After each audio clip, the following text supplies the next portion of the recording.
Hey, welcome back to the Rich Equation podcast. I'm really excited to be talking about this subject about how to scale your business. Now, before I get into my philosophy here, I want to first start by saying I think we can discuss and argue about all the different types of stages of startups or growth businesses or all the different life cycles of a company.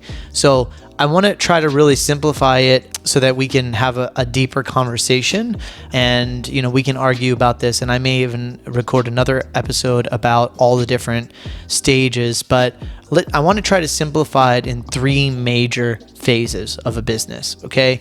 The first one being the founder phase, the second being the scaling phase, and the third one being either maturity or sustainability phase. So let's kind of put it into those three buckets. And one of the things I really want to talk about today is really the second phase, which is how you go from founder phase to maturity phase and some of the challenges and opportunities and things that you need to focus on in the scaling portion of your growth journey. The founder phase we can sort of identify as perhaps it's just identified as a couple of people. It's the start of your idea. It's the first few $100,000 or first few $1 million of revenue for your business. Depending on what your industry is, that could be a little bit different.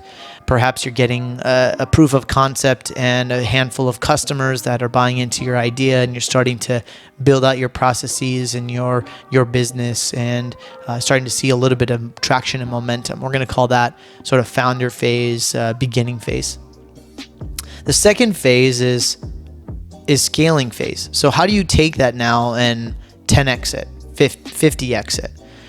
I'm going to break this down for you. So that's really the second phase. Perhaps you go from 10 employees to 50 to 100 employees. Perhaps you take it to million to 10 to 50 million types of revenue. You're starting to build more of a nationwide presence. Perhaps you're building an international presence. So you're really trying to go much larger than what you're able to do with a small team or perhaps out of your house or out of your garage in the founder phase. And the maturity phase is sort of past the scaling phase where you're trying to manage resources, you're managing, growth, perhaps not at the 20, 30, 50% levels, but you're really trying to manage resources as a business and try to sustain growth and sustain culture and all of these other things that you've spent so much time trying to build and scale in the first two phases. So those are the three major stages we're going to talk about today. And again, going back, we could discuss and argue all day long about the different stages and different levels, but for the sake of argument, let's not get into that today. So what I really want to spend time on are 3 or 4 things that we have learned or I have learned in my business that I really want you guys to pay attention to. And so one of the things that is number one is team. And some of this stuff is going to be obvious, but I'm going to try to go deeper so that you get a little bit more of an idea and maybe some action steps on what you should be doing and what you can take away in some of these critical components. So let's first talk about team. So in order for you to go from founder phase to scaling phase, you have to learn that you can't do everything yourself. So you have to really build a team that is well-rounded, that has complementary skill sets that you don't have, perhaps, and that they are subject matter experts in their specific areas. So, for example, a leadership team or a management team with maybe 4 to 7 people that are in different functions of what the business requires. Now, again, that sounds a little obvious, but what that really is important for is that number one is you're really trying to build specialty in certain segments of your business. So perhaps you're at 1 or 2 million and you have 4 or 5 employees in the beginning and you're kind of doing everything. You're running around, you're doing multiple people's jobs. You're not really getting deep into one thing because you're doing so many different types of tasks or different types of objectives. You're spread thin, perhaps. Now you're an executor, otherwise you wouldn't be an entrepreneur. You wouldn't be able to grow your business if you didn't go through that founder phase.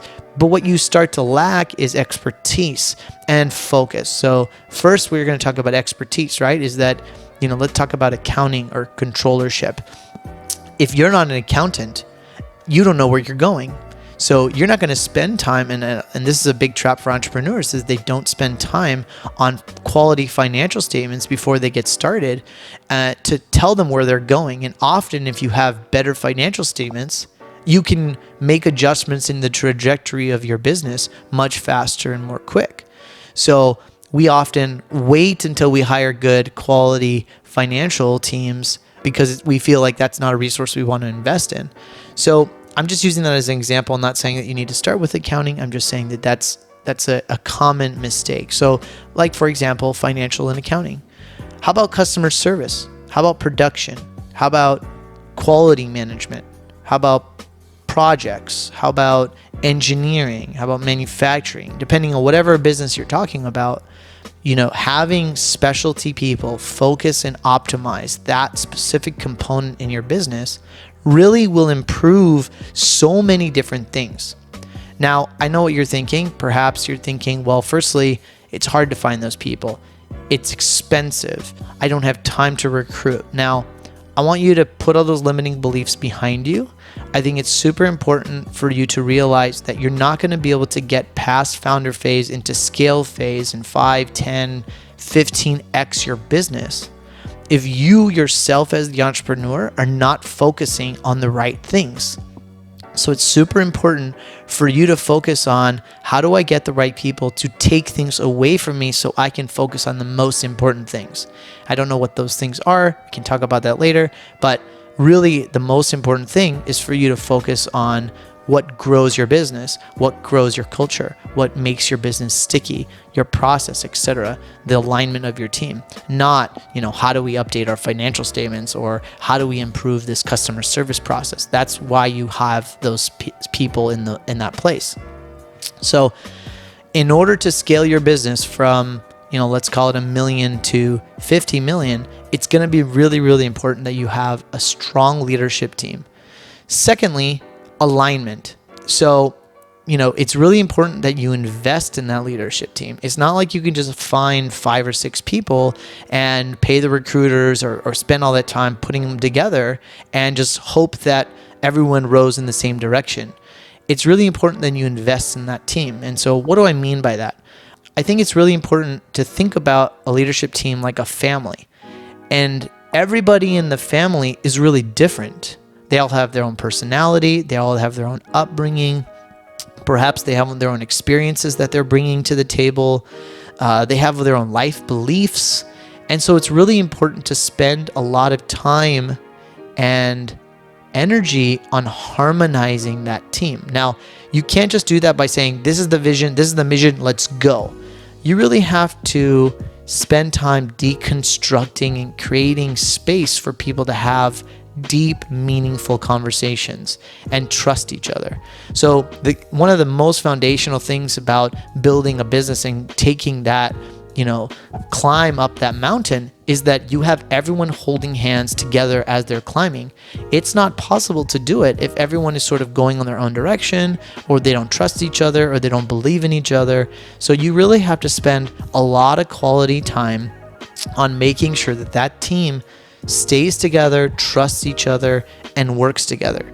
And your responsibility as the leader or the entrepreneur or really the ringleader is to make sure that that constantly keeps happening and that constantly keeps evolving. I think it's often preconceived that, as a CEO or as an entrepreneur, like, I don't have to worry about all that stuff and I can just keep moving and everyone will follow me. Well, sorry, buddy, you really have to take ownership and responsibility to constantly keep massaging and working the health and the fitness of that team. Number 2 is culture. So first one is really leadership team and the team. The second thing that I really want to talk about is culture. Now, what the hell is culture? I think you can get a lot of books and you can hear a lot about culture, but for me, culture is really the unspoken. It's the feeling, the trust, the confidence, the energy that happens either at your office or within your people or every time you meet with people, and how your company interacts with the world. And so in order to scale, that culture can't just be you. It has to be able to permeate more than just you. So what does that mean? Firstly, you really have to spend time talking about culture all the time. You have to talk about what it means to be here. Why are we here? What is our goal? What is our purpose? What is our goal and purpose beyond the product or service that we sell, right? So perhaps you sell financial instruments, or perhaps you sell a product or an online course or something like that.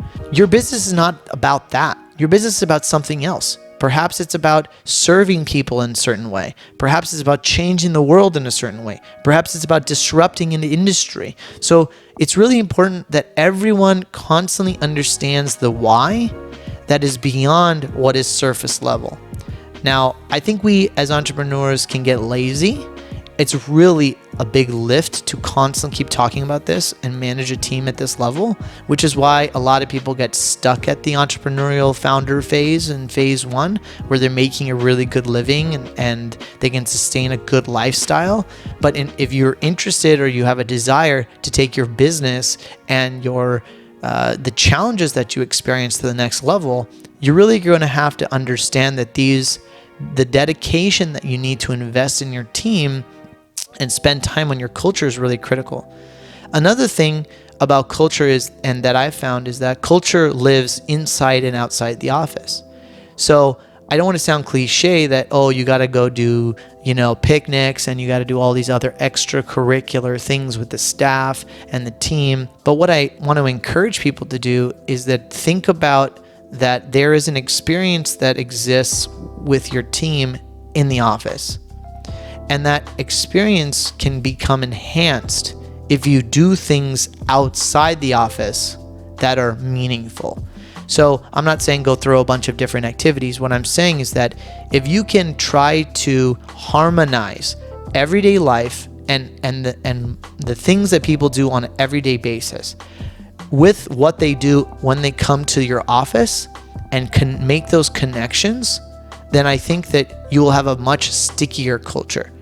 The second reason why culture is so important to me is that when you're scaling, it's super important to remember that you don't want to have a lot of turnover. And so your culture is the mechanism that keeps people at the table, at the dinner table. You are going to go through a lot of challenges. You're going to go through a lot of obstacles. You're going to go through a lot of things that don't go right. And often as entrepreneurs, when we're scaling at that level, we don't know what's around the corner. So it's really important to have a healthy culture and a dedicated team, because you're going to take punches. You're going to take things that derail you and perhaps get you off track. And so what the culture does is it keeps people together. It allows, or it forgives mistakes and challenges, the overwork, the grind, the stress, the tension that can happen in a highly scaling business. So those are the first two things. Number one is team, and number two is culture. And the third thing sounds a little obvious as well, is process. And so again, number one is team, number two is culture, and three is process. So let me talk a little bit about process. I have two philosophies about process. Number one is that process needs to be focused on serving the customer. And number two is that I highly encourage, and it is sometimes difficult, but it's very effective to constantly keep looking at your processes and deconstructing them and rebuilding them, and not having fear that somebody's going to mess this up, or perhaps the customer's going to get distracted, or they're not going to like what I did, or whatever. It's really important to constantly keep innovating your process. So step number one, let's design a process that focuses on adding customer value. So if you're going to design a process just to exist in your industry, you're just going to be a mediocre business. You will achieve success at the entrepreneurial or founder phase. Why? Because that's the basic stage to get into the business. But in order to scale fast, in order to get customer acquisition quickly and really disrupt, you're going to have to do something different. So starting to ask the questions to your customers, or in the framework of your industry, about what and why are we doing what we're doing, and what are the processes that we can develop internally that allow not only our business to be more efficient, but for us to serve our customer in a better way. what pain points, here's some questions, right? Is what pain points can I release from my customer in the process? Are they spending too much time processing my invoices? Are they having too much time scheduling a call with my salespeople? Are they having a hard time finding us? Are they having a hard time installing my product? Whatever the issues that may exist within the industry, I think that it's really important for you to slow everything down, and perhaps you get a whiteboard or a map and you create a timeline of the life cycle of the way that people interact with your business. Or perhaps it's not even just your business, it's the way that people interact with the industry or other businesses. And where can you innovate the process and create steps in the process that allow your customer to gain more value? And process by definition should be fixed, but have a little bit of bandwidth to adjust. So it's really, and we talk about this all the time in our businesses, what are the top 10 or 15 processes that are non-negotiable? So step 1, step 2, step 3, all the way to 15. These are the touch points to the customer, and these are the internal processes that keep us de-risked and also continue to provide customers an increased amount of value so that we can stay competitive. I do not encourage people to constantly spend time on long, overwritten SOPs. I think that that's an outdated philosophy. SOPs and standard operating procedures, and there's a lot of really cool tools out there.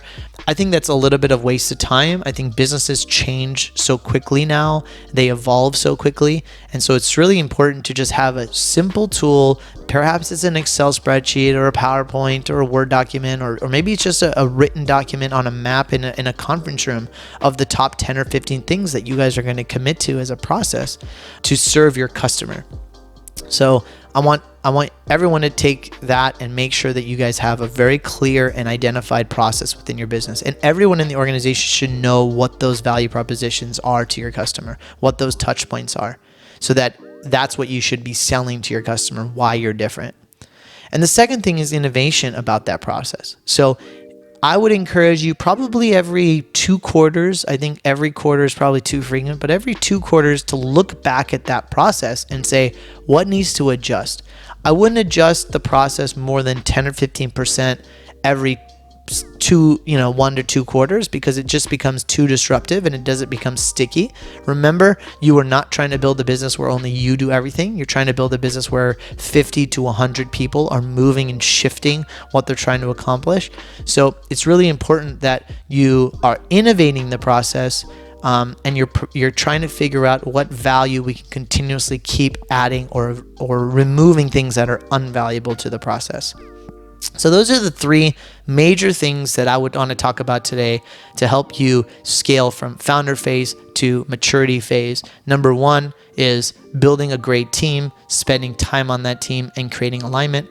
Number 2 is culture, reiterating your why and creating that stickiness within your culture. And number 3 is having strong value proposed process and constantly having an innovative mentality about process. I hope that was super valuable.